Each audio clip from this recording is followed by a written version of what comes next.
Alright, welcome to this video. I am back. I wanted to make another video kind of showing you the best way to build a cheap gaming PC in the year 2022.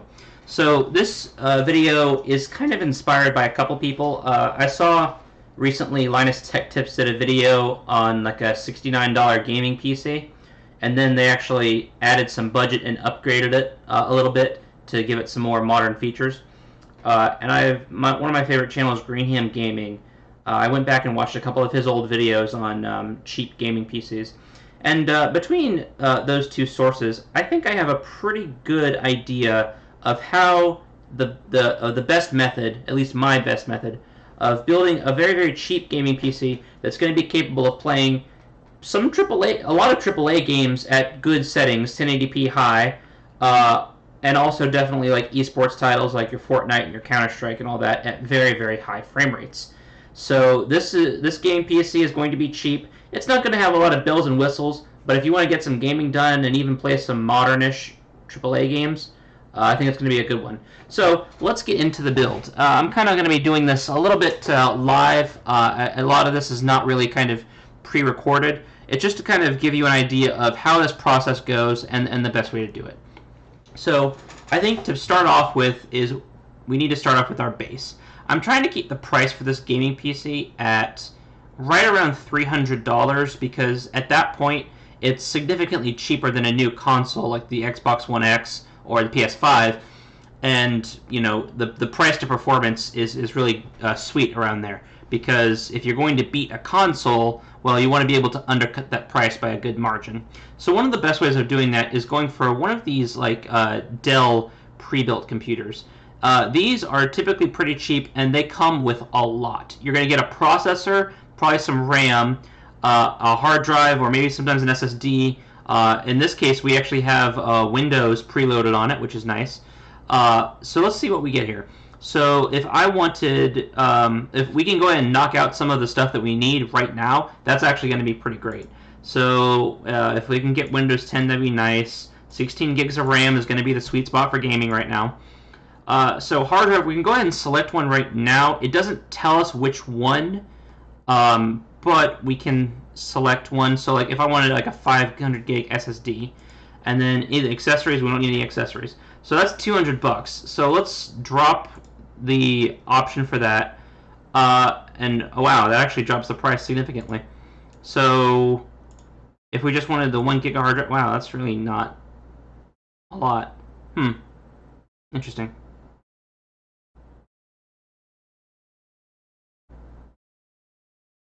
So we don't need any accessories. It looks like we have to select one of these, so I guess let's just go ahead and select the cheapest one for now.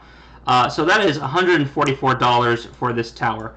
Now, I wonder if we can do a little bit better. We'll come back to this. I'll keep it tabbed. Let's see if we can do a little bit better. But we do want to keep this right around, you know, $300. So here's an interesting one. How about this? So this is another Optiplex mid-tower. The mid-tower is important, and I'll tell you why in a second. But this has an i7-3770, so that's a locked CPU, but that's 4 cores and 8 threads, excuse me. 8 gigs of RAM. I would probably upgrade that to 16, but you can still, especially if you're playing, you know, lighter esports games and older games, you can definitely still use 8 gigs. It's still definitely usable. And a 500 gig hard drive. For $65, that's actually pretty nice. I think that's actually going to be our ticket. That's a really, really good value for what we're getting. Now, it does have shipping with these towers. You really do got to keep an eye out on shipping. So 65 plus 18. I'm just going to call it $85 because you got to pay tax too. So I'm going to go ahead and call it $85.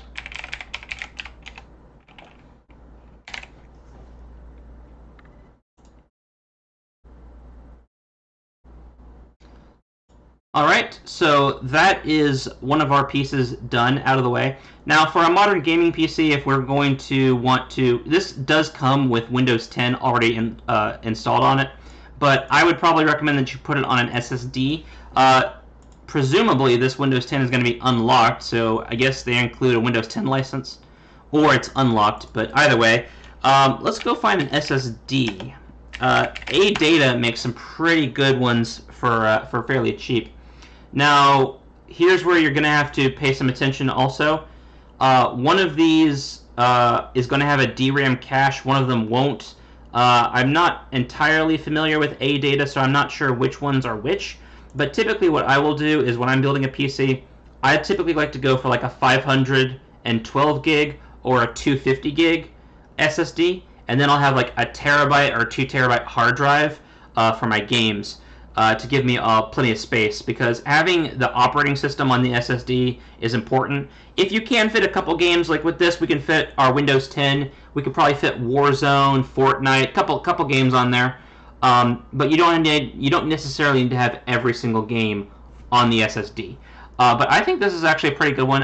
Does it have a DRAM cache? Does it say? Nice anime marketing. ADATA, very nice. Let's see.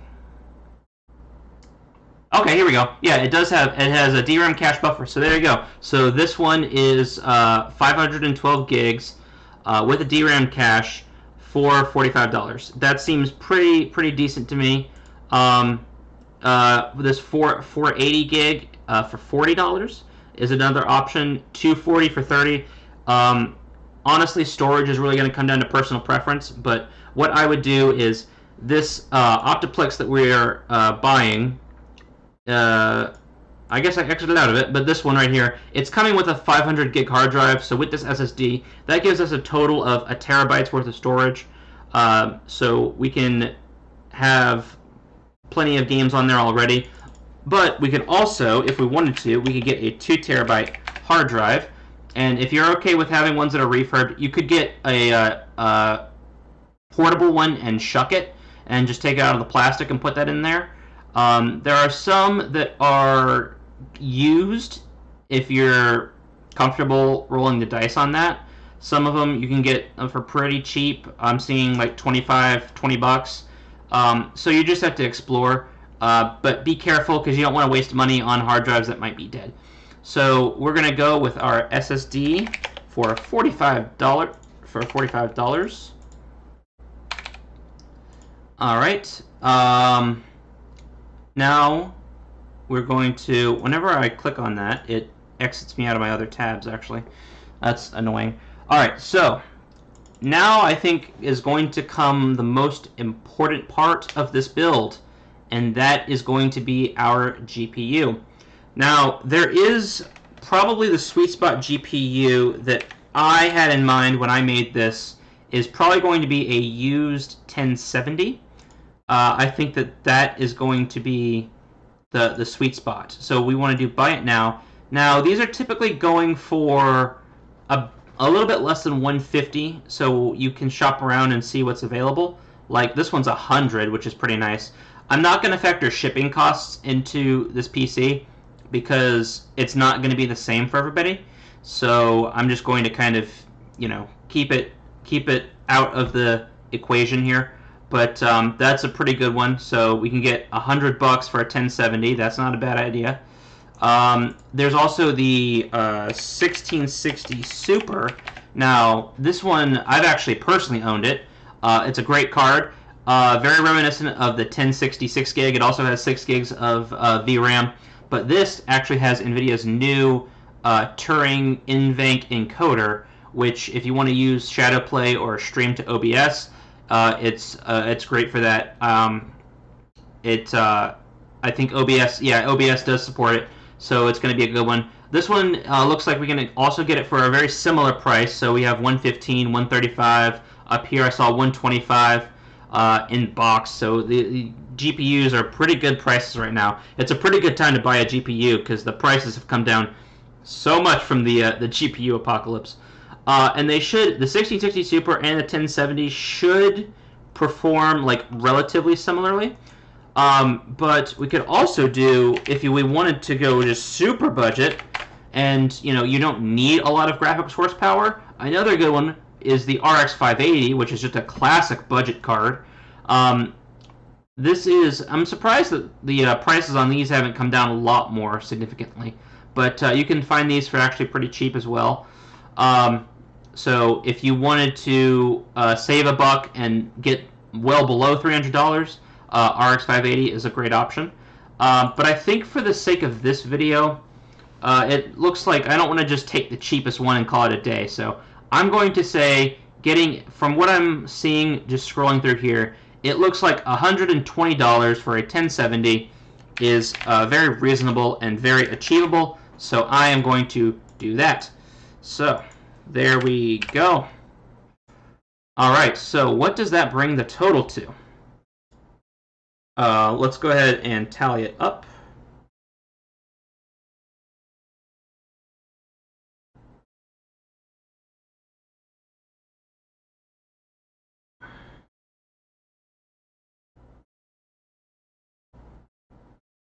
All right, so that brings our total to $250. Now there's one last component that we're going to need for this PC that we do not have currently, and that is a power supply.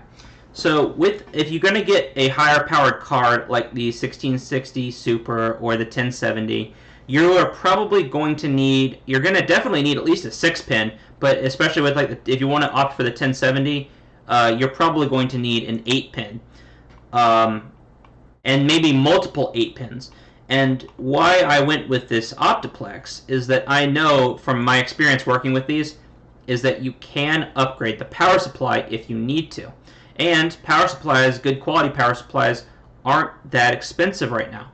So if we want to upgrade a GPU, we're probably going to have to upgrade the power supply, because these things ship with like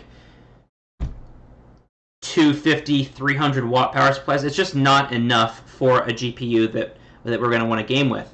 So I think we can find an EVGA maybe 550 watt power supply, and we need to come in at $50. So let's see what we can find here. Okay, we have this one. I own the same type, but it's I think it's a 430 or 450 watt, not the 550.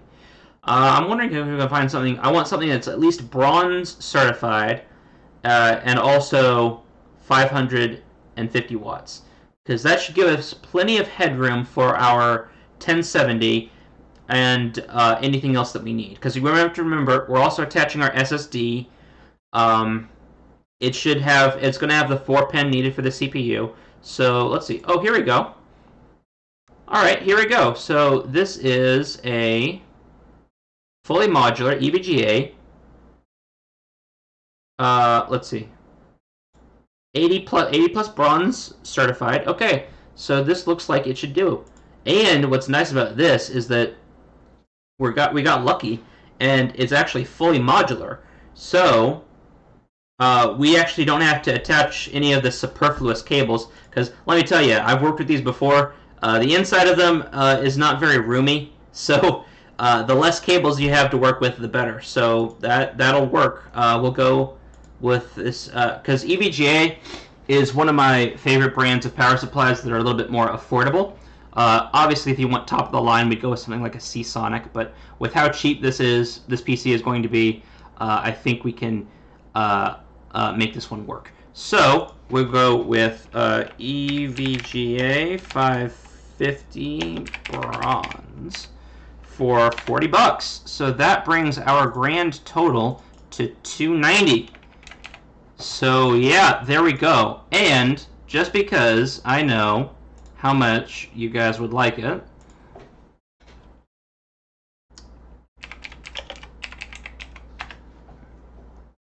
let's pick up, just with our extra $10, let's pick up some RGB for the PC. Well, you can get RGB for $10, but with our Optiplex here, you might need to cut a hole in the side panel and make a window if you want your RGB. I mean, you can maybe make it come out there or something, but yeah, there you go. But if you do have some extra budget to work with, if you can get your power supply cheaper, or if you can snag a deal on an SSD, you would probably want to spend as much money as possible on the graphics card. I think the 1070 is a good option. but it's really going to depend on what you can find. RX 580, good option. 1660 Super, a little bit newer, but it's still a good option. Honestly, if you could swing it, if you could swing an RTX 3050, that would be a good one. That'd be a really good one to put in here. So yeah, but here it is. Here is our under $300 gaming PC. Now, unfortunately, I can't really buy these and test them right now just because money's tight. But one day I will do the $300 gaming PC challenge. It's on my plans. I will do it one day to show that yes, you can game for very cheap and you can play AAA games for very cheap. But yeah, this was just kind of my tutorial to show you guys the best way to build a budget PC for a very reasonable price. $300 can definitely get you playing AAA games, definitely esports games, and you're up and running. You know, it's not the sexiest thing ever, and you do miss some quality of life things like, you know, the SSD that we got is unfortunately SATA. You don't have NVMe. You don't have the latest PCIe standards. You know, yeah, I get it. You know, at this price point, we do have to sacrifice some bells and whistles, but we're getting a fully functional computer that's going to last us for a long time that we can use to play our games. So I think it's a good value. If I had $300 to spend on a gaming PC, this is what I would do. So if you have someone in your life who wants to build a PC for cheap, or you know you need one for yourself that's pretty cheap, or you just need an extra system for whatever reason, something that you can put somewhere else, leave in someone else's house, or just take with you on the go. I don't know, whatever the case may be. This is a great option. So yeah, let me know what you think. Let me know what you think. Let me know like what did I do right, what did I do wrong. This is just typically the process I've always gone through for building PCs. This one, admittedly, was pretty quick. I mean, it wasn't that hard, but I'll typically probably take more time to really kind of number crunch and really take that time and squeeze every last dollar that I can out of it. Yeah, I think that this kind of gets the point across for you. So let me know what you guys think. I think that this is actually pretty badass for 300 bucks. Good CPU, great GPU, a power supply that's going to be really good that we can actually use in future builds. So that's awesome. 16 gigs of RAM, that's great. It's DDR3, but still, that's plenty for gaming. So yeah, I'm pretty excited about this. But let me know what you guys think down below. You know, comment, leave a like, subscribe, do all that good stuff. And I'll see you in the next video. We'll see you next time.